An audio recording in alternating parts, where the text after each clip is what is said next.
Welcome back to the Afia Morning Show this bright Tuesday morning. My name is Natalie Oko, and it's saying good morning once again from the east side. Of course, Oji Wachuku is here. Master Oji. Hi, good That's morning. Oji's new name, by the way. Hi. Master Oji. That's what you do. That's what you get when you do your masters. Congratulations once again. Thank you very much. I appreciate it. Yeah, so how's your perspective changed? I mean, this is your, second day since you attained your masters in communication, strategic communication, and of course, media management. So how have you been able to weather the transition? Do you look at us as lesser persons? No, I don't do that though. It's just observing, and this time around, you just don't talk a lot. In your head, you're trying to figure out, analyze the situation and ways to avert or counter. So which situations have you averted and countered? As many things in this office I'm looking at, I'm like, okay, nice. Well, it's not meant to be done this way, but now it's not in my place to, I could just have a conversation with the brand manager and like, hey, this and these are, certain ways to avert or counter this issue at this point in time. So literally that's that though. Just stay quiet and observe. Okay, well, that's great. I mean, we do have a lot to learn from Master Oji as the week progresses. Of course, we're not here alone. We do have Dr. Ambrose Igboke, who is the Chairman, Guild of Public Affairs Analysts of Nigeria, Enugu State chapter. Thank you once again, our seasoned analyst, and great to have you. Good morning. It's good to be here. And as we had chicken with Oji, I was all like, okay, PhD mask on, Master's mask on, DSC mask on. So I need to upgrade also. No, Natalie is coming. She's still. So it's a room of communicators. It's a room of communicators. It's a room of communicators. Yeah. So I mean, Oji is here to reinforce all of that. So I think we're good for now. Oji is our. Now, what's the name? Odogu.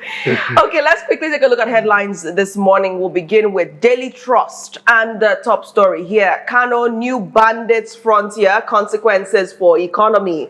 Banditry, northern governors urge Tinubu to suspend mining for 6 months. Oshun 2026, Adeleke no longer interested in PDP ticket, according to party chair. Nigeria grants asylum to Guinea-Bissau's opposition candidate. Niger students' abduction. We're having sleepless nights. Parents tell NSA. Defense Minister Badaru resigns. How agric industrial sectors pushed Nigeria's GDP by 3.98% in Q3. On Daily Independent, Agric ICT financial services boost Nigeria economy in Q3. Terrorism, US, France, UK providing support to Nigeria, according to Ribado, visits Kotangora over abduction of pupils.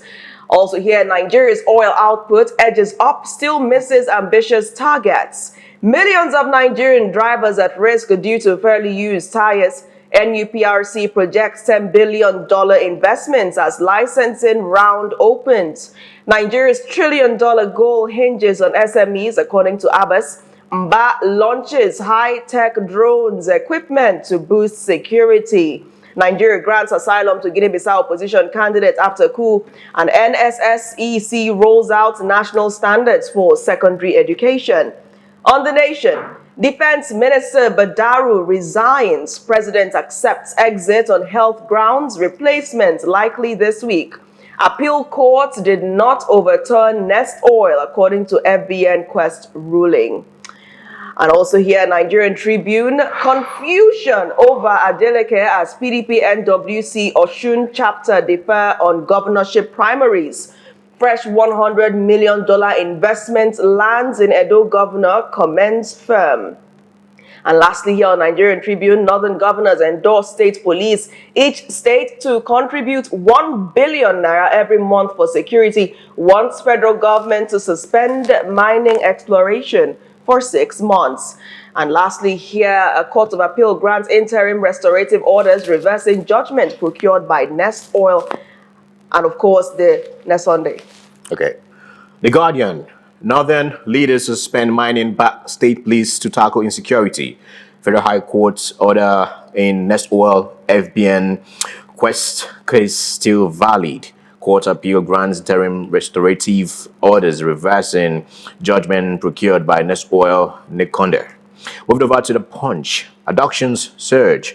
Northern governors demand mining suspension, unveiled 228 billion naira security fund. State police stops agenda at 19 Northern governors meeting. FG enlists UK, France support.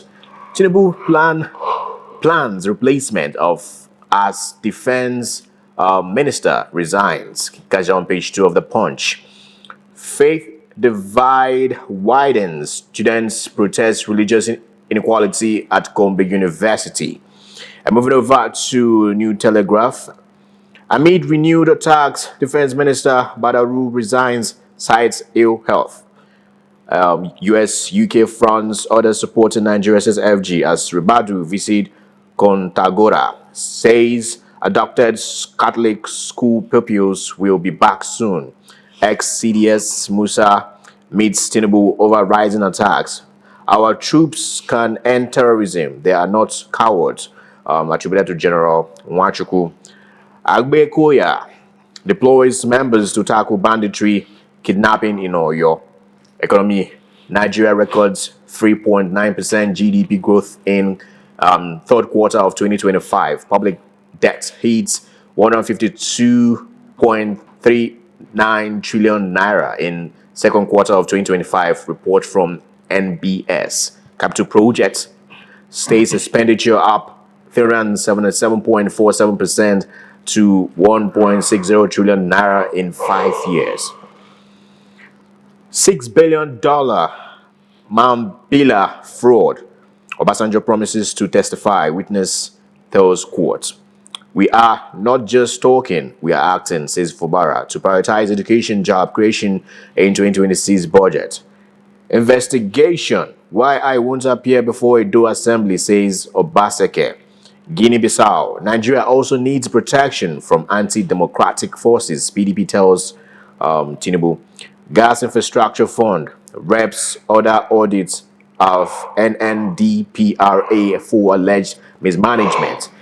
Didn't award NAS Service Commission building a contract, says Abbas. Catch that on page 3 and 6 of New Telegraph. Oshun Guba.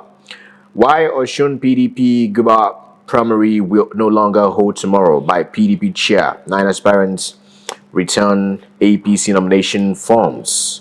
Insecurity. North must act now or lose it. Northerners or northern governors warn as bandits abduct breastfeeding mother. 10 others in Kanu.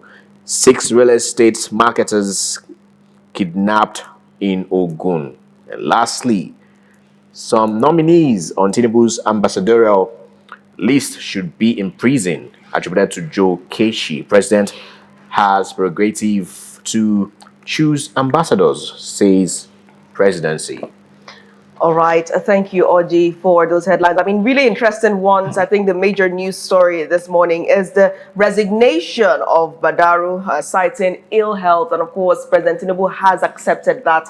This is coming as the president has declared a state of emergency on national security. I mean, what do you make of this? Is this a simple resignation due to health concerns, or do you believe that there's something else at play? And of course, we're also seeing Nigerians trying to basically speculate on who would be a credible replacement for this new, for the position of his position when now he has left. What do you think is at play at this point? It is unfortunate that the position ab initio of a defense minister was considered as a political position. It shouldn't have just been purely on political position. Who is Badaru to be Minister for Defense? So these are the things we do. You know, when Obasanjo was, president, he appointed an ex-high top military retiree in the person of Theophilus Danjuma as Chief of Defense Staff. There are some strategic positions you need men of experience in that field to handle, and defense is one of them. Carrying somebody who just a politician to be the Minister of Defense is, in the first place, is uncalled for. And it was a misstep on the part of the president. But like anything that with this current president, it's not pure political consideration or loyalty or whatever matrix is using for these things. All this is happening now. He has been there for the past 2 years. Insecurity has intensified. We have almost lost more grounds, yet he was not fired until Donald Trump started poking us and frightening us into action. Do we need to wait for the President of the United States to frighten us into action because that is what is happening. So you could see a flurry of activity since that famous tweet from President Donald Trump, saying, and they're pushing it through Congress and designated us as a country of particular concern, and you know, those threats he issued. A disgraced country. And then that is why we all started running Senate delegates, acting. All of a sudden, there's a flurry of activities. What has happened in the past 16 years? What has happened in the past 2.5 years that Tinubu took over? Nothing. We pretend as we issue press statements, he jets off, we go to different countries, junket around the world, your people are being killed, nothing happens. So the man resigned on paper, but we know at that level, sometimes, most of the time you are not sacked. You are just asked to advise to resign. Back the conversation. And say, look, you are not doing this well, please step aside. And so to have a soft landing and then for future purposes, so that you not look as if they sacked the person, which is a negative connotation, they just tell you, okay, put in your resignation. Was he not having the health issue since 2 years ago that he is a new health issue? He let us know. So, well, let him just give way. Still in line with that, some Nigerians are proposing a CDS, Christopher Musa, the former CDS, to take over that position. No, they are not proposing. They are just reading. No, they were not proposing. They were just reading the activity. Most Nigerians were just trying to tie the timing of his visits to the president. From reports we heard that he visited the president yesterday, and that was the same yesterday that the minister resigned. So Nigerians are just trying to link the two events and say probably it may be in line with a replacement. So, and after we say grapevine, and there's no smoke without fire. So people, as a lot of people have credited the former CDS as working very well and dealing with the terrorists when he was CDS. People were wondering why he was removed in the first place. And then there's this optics religion that was playing out, especially people who are now whipping religious sentiments are using. The other sentiments are using. They're all good. Almost all the defense line were from a particular religion. From the CDS to the chief of army. It was from one tribe, not even just about religion, just from one ethnic group, and it got almost the whole of security architecture during Buhari's time. So this time around too, there are a lot of people who want to play the religious card. It's a very clear case for them to play, because when they are doing these tickets, the president and the vice president, there was outcry. People capitalize on that. Then you come again, you say you're fighting this thing, terrorism, accused from one religious group, and then you put the chief of the minister for defense and his minister for state for defense from the same thing. So Nigerians are also saying that the minister for state for defense should also go, because as just last week he was telling us that bombs cannot penetrate forests. So it's either he's being mischievous or he's deeply, naive or ignorant. I don't believe it's that ignorant. I think he knows what he says. So I just believe it's mischief for you to say that bombs cannot penetrate forest. So the media are saying that, and he has not come out to deny it. So if these are the quality of people we have that are actually there, so it's either they are not ready to fight insecurity, or they are just joking with it. But I'll bring this to your thoughts though, because you're talking about always having these men from the same region, sect, group, and all that. But you can remember that there's military officers that always complain that they fire them because they kill their people too much. Well, there have been, even recently, there have been issues of, like the Brigadier General that was killed recently. There have been issues of leaks. There have been issues of, I remember when the bring back the Chibok gas issue happened, when the United States said they wanted to do some kind of military assistance to Nigeria. One of the things that made Jonathan tell them to leave, President Jonathan tell them to leave that time, was because of they refused to share intelligence that they have gathered with the Nigerian government, saying that they don't trust if such intelligence are protected. So this thing has been on for a while. To see, but if that was the case then, what about now? No, it's still on. That's what I say. It has been on. Because I've been asking this question, right? Trying to tie this whole synergy with the US to fight banditry and terrorism in Nigeria. I keep asking this question: which is better? Right here, the US Army, or sharing intelligence that we know that the military our security outfit is compromised? Well, the first thing I will always like, you start dealing with those who you think, because if the military hierarchy, of course, knows those who can be able to hazard some guess or suspicion of who are those inside the system that are sabotaging. For example, the alarm that I think it's the Kebbi State governor, somebody that raised, one governor that raised the issue of that. One of the kidnapping things that just happened to us. That's just someone gave an order. Just a few 30 minutes or less than an hour before the people struck. And the security details, the detachment of people, the security personnel that was attached to that school withdrew. So who gave that to withdraw that order for them to withdraw? Has anything happened to the person? Such people should be publicly, interrogated and they're court-martialed or whatever punishment that should do, so that there can be consequences. What has been happening, there were no consequences for leaking it, because these things are treasonable offenses. You try it in countries that are very serious, it's a treasonable offense and will be treated as such. But people that have been doing it are getting away with it. And we're losing because of sabotage, alleged sabotage within the system. But if you have people at the top of a hierarchy, the commander-in-chief can tell them, give them a marching order to look, take any decision you think is appropriate for this. Then the issue of boot on ground, I'm thinking also that the federal government should explore the mercenaries. Even if they don't want the American government to have men on ground in terms of the American soldiers, which most of the American people may not also want, you can take issues of mercenary. And we had, I think it was Jonathan that also think it was mercenary, and there was a lot of progress made. Because the mercenaries don't know you, they don't know who is who in this, they just go and do the assignment they were asked to do. Wagner Group was a mercenary group that fought just recently. Yes. And in Russia, a military just recently. Yes. And in Russia, a military could the services of a mercenary group. Services much us who are not that, or who are not anywhere near Russia. So there's no shame in it. So all this while you are employing this, it won't work for now because the police you employ today cannot even work for the next training.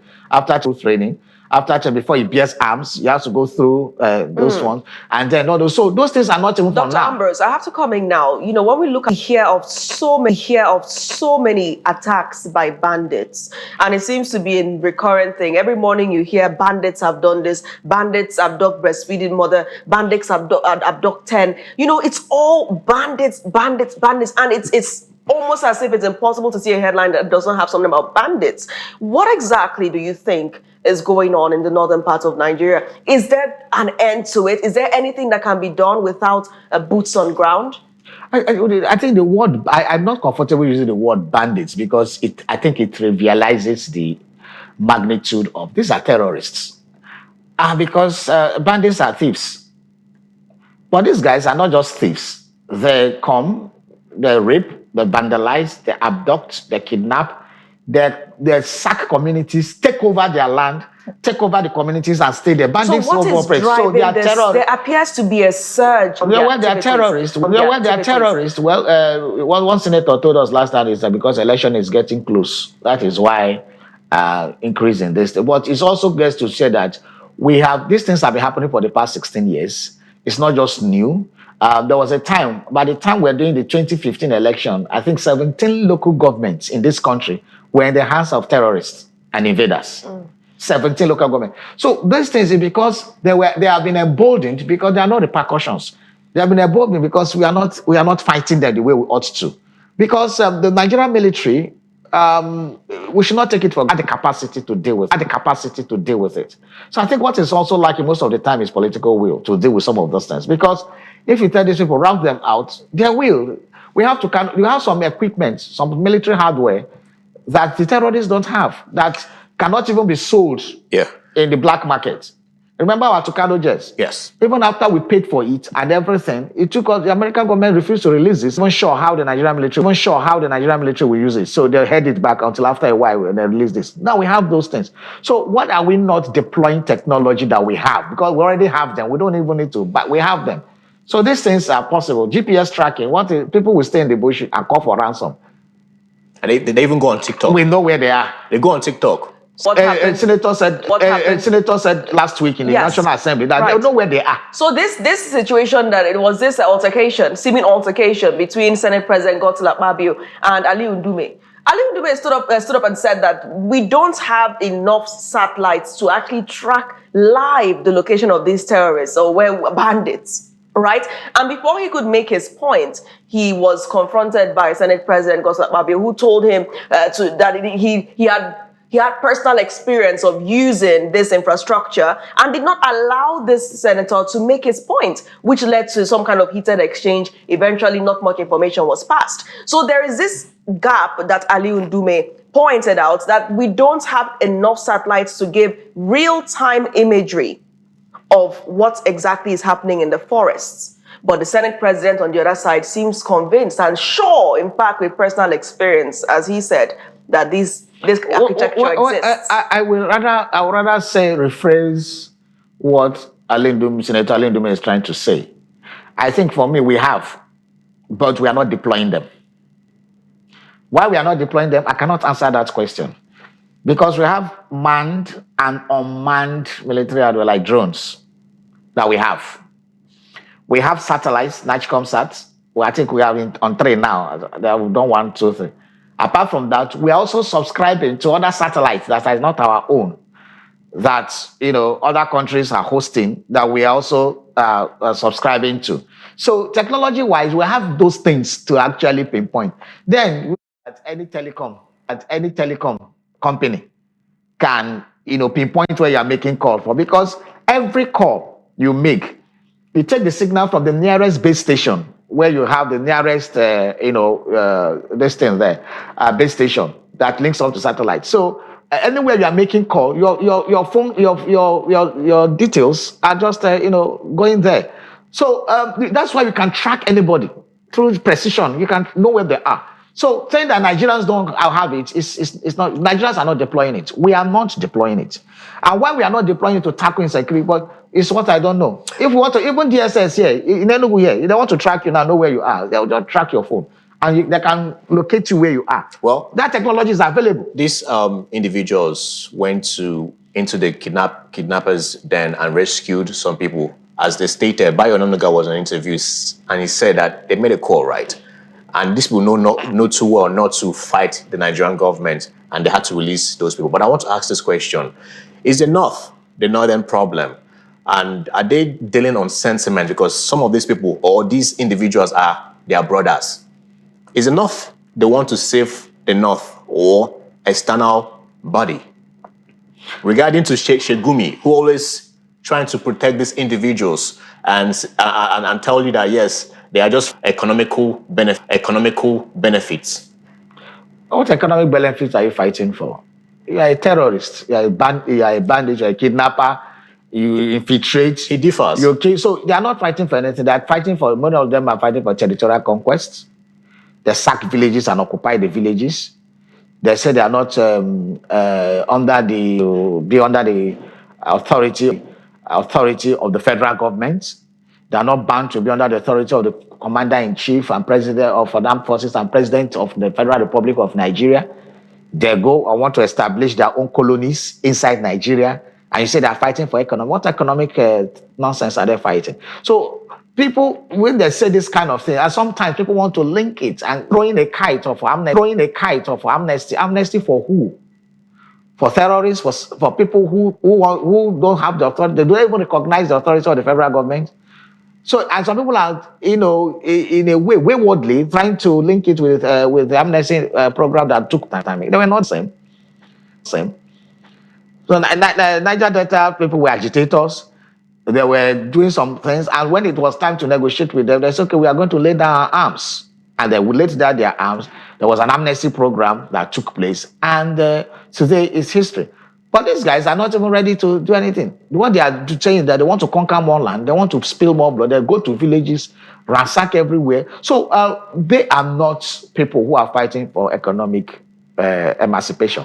And then there was something funny also I noticed. Some people are trying to link it to climate change and saying that, pastoralists are looking for grazing. places. Those people, I think those people are enablers What are they doing of with terrorism. AK-47 then? They're enablers of terrorism. And there's no way. The pastoralists, I grew up partly some part of the north also. And as a kid, we need to see these pastoralists move around. They never went into people's farms. In fact, as a kid, I used to drink nunu directly from the cow. Yeah. So we have always lived with pastoralists. And they never went into people's farms. Or they never sacked people from there. They always knew where to graze.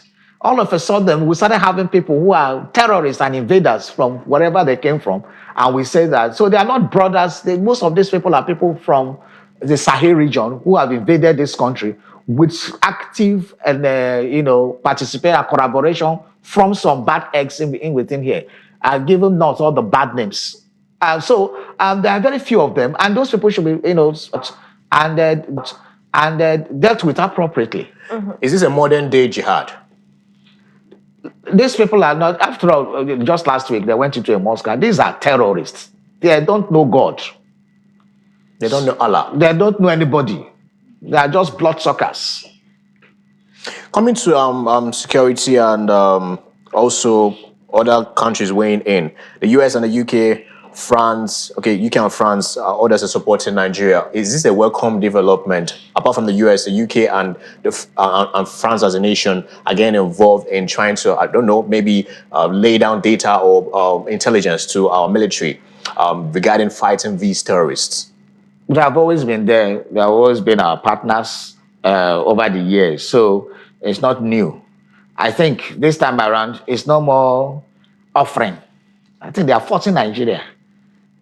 I get to the point because leading the pack is the United States. So they have offered Nigeria intelligence in the past. They have sold weapons to you in the past. They have given you tactical support in the past. They have done everything for you. And this wanton killings are still going on. So this time around, it's not an offering. They are forcing Nigeria. That's the language. To do something. And say, in doing this, we're going to give you sanctions. We are going to do this if you don't take this action. Or according to President Trump's tweet, will come in gun blazing, according to him, which means boots on ground. And so Nigeria is trying to do everything to avoid this. And those countries are okay, we are here. How do we support? How do we...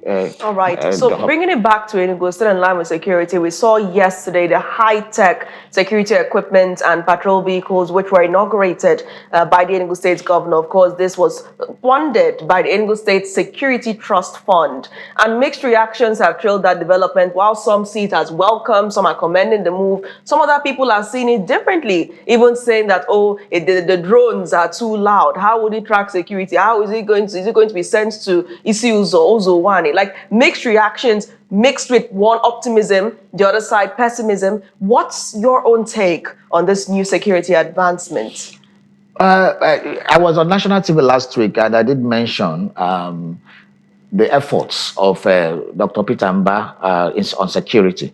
And one of my submissions then was that our other governors, maybe he should host a southern governor or governors forum or something like governor forum. Maybe the governor should host this in Enugu, so that they can actually come for a kind of understudy to see what Governor Mba is doing in terms of security, digital architecture, and some of the things he has put in place, from the command and control center to the vehicles that have thermal camera control and those things. Because security is no more physical. The only physical aspect of security in modern time is deterrence. Okay? So after that deterrence, how do you really know how to catch this? We have cameras in this Enugu now, especially in the city center where you are driving your car, full, HD, everything. It can take you from here up. Whatever you're doing, your front, anybody sitting in front of the vehicle, you are known. Vehicles entering Enugu are being tracked. Each vehicle entering Enugu, the numbers are counting per second. So there are so many things happening. And this digital infrastructure, you can't find it anywhere else. Lagos has a miniature, very small aspect of it. But this whole gamut of thing, is not anywhere in Nigeria. And then when they set up this, because Lagos also had a security trust fund, whatever they use it for. But this one is just less than a year, this security trust fund, and they have been able to purchase these drones. So what this drone will help is that places we are not able to mount cameras.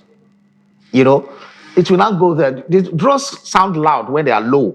It's because you are low. That's Yes, why. you're right. When they go up there, you don't even know they exist. And from this kind of drone, these are not just drone. People are thinking maybe it's this drone that photographers or videographers use for weddings or social events or burial. No, those are not kind of drone. These are configured for security. It's not for photo shoots. No, these are configured for security, so they can fly as much as 100 kilometers, which is what is the radius? Radius. So that means I can collect information and it's sending back information online real time. And you can use it too, because security is about intelligence gathering. Security is about knowing where things are happening, tracking. If you say that somebody kidnapped somebody and they are tracking the person, you can start communicating with people. So they have night vision control also and all those things, so that even in the cover of the night you cannot hide. So it's a welcome development for the governor, and thank God it's happening just at the time of the season where Christmas is getting close. It should be deployed to areas where cameras cannot easily be mounted, like the forests, like the bushes, some black spot areas in the town and all those. It can be easy. That is why you will see videos where you see people tracking, maybe tracking somebody to be arrested.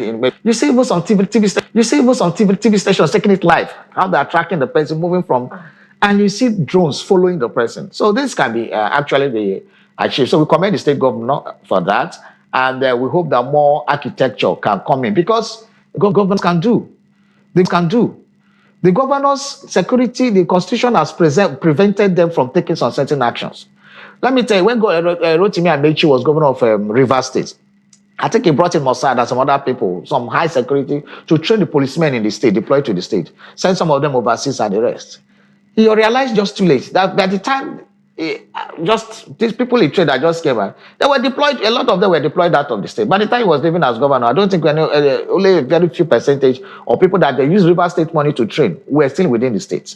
So if the governor doesn't have the powers to be in charge of all the security agencies, then the best thing he can do is but again, technology does not drive itself. So the government should also be looking at how do you beef up the local intelligence, local security outfits like the forest guards, the vigilante groups, and the rest. They should not just be left for local governments to be doing. Yes, to allow be giving for them some level of synergy. SUV vehicles and running around and wearing uniforms. New Telegraph now, speaking to the issue of the ambassadorial nominees. Now, mixed reactions have trailed the individuals that have made up the list, particularly the non-career ambassadorial nominees. And we understand that the screening, barring any last-minute changes in plans, is supposed to commence today at the Senate. So, I mean, there are key individuals. The nomination of Reno Omokri, former aide to Goodluck Jonathan, seem to have even divided some of the senators at NAS, even on their forum. We're seeing fresh developments in that direction. Also, Mahmood Yakubu, the INEC chairman, which now seems to many as some kind of political reward. And then the former governor of Enugu State, Ifeanyi Ugwuanyi, who is also on the list. Reactions have trailed that across the state. What's your immediate reaction to the ambassadorial list? Well, the ambassadorial list, usually before, when Nigeria was a sane country, we used to have... Can we say we're a sane country now? Well, for now, we are just we don't know what we are doing. So when we knew what we were doing, because you know what you are doing when you are sane, we used to have more of career ambassadors. Then you sprinkle it with non-career politicians to make it up, because the career ambassadors may not be enough to have, to be in all the countries that we have diplomatic relationships with. But now, the reverse is the case. You see few career ambassadors and the rest. And it seems that we are not grooming new career ambassadors. Even if you see the career ambassadors that were, they are not too young. So you see a 67-year-old man as career ambassador, for example, going to talk to a young Canadian, let's say a minister in Europe that is 40-something years old. Okay? And there's a disconnect. The guy, you may not even know what is happening over there. Secondly, also, diplomacy needs a lot of maturity. So sometimes also you need people with a lot of experience and exposure to handle that. But in this list, what we just see is mostly reward for loyalty. Okay. For example, somebody like Yakubu, the former INEC, is just too soon. How can you have conducted an election just 3 years down the line, and the person that came in made you? So it goes to validate some of the. It goes to validate some of the, worries or Right. concerns of people that the election was rigged in favor of some people, and that validates it. Therefore, Renan Mokri, I don't know who is advising Tinubu on this, but somebody who came out and he has now retracted that statement to call you a drug baron, called you all sorts of name, and then he has not even retracted that, and you put him on the miss. Is it desperation? He has forgiven him because you can see both of them Is it fornicating. desperation? In culture, you can be forgiving your sins, but there's what you call penance. All right. but So that we don't finish the whole show during the review. Let do this penance, but he Yeah. has not. But Renan Mokri has no business being. But let's see what happens Okay. in Femi this next Fani-Kayode, screening, a man who has admitted that he has a short fuse, that he cannot handle my anger. You are taking him to negotiate for you, to slap the people that in the country or what. He has told you that he has a short fuse, that he cannot. I guess so those people President should not be Tinubu there. plays Do politics you very thin, eh? think that the president is looking for aggressive individuals who can go ahead and state what they need to state about Nigeria clearly and without anybody pushing back? As Because well- as if well you be look at the diplomatic. lineup of these people, some of them, they seem to have short fuses and swift tongues. So is he trying to get people that can basically release statements and say things International diplomacy aggressively? is not Amala politics. What's Amala politics? Amala politics is local politics, where you congregate for whether you have it or not, you can make it. I eat amala. And he would. And they eat amala and they will do and they drink coffee and move. So it is where you represent your country with people with sound minds over there. So if you bring people who rant on Twitter and all those things and put their mouth in everything, enter all kinds of controversy, who cannot answer somebody like Arnold that has been pushing him and fighting him, and then when So you they have no can't response. lambast So Arnold. you They can't be don't need lambasted. people who are combative. It's not even aggressive. I think those people are just combative. They lack emotional intelligence. And that is the problem. So people who, in fact, diplomacy, you are even schooled on how to use languages in diplomacy. All right.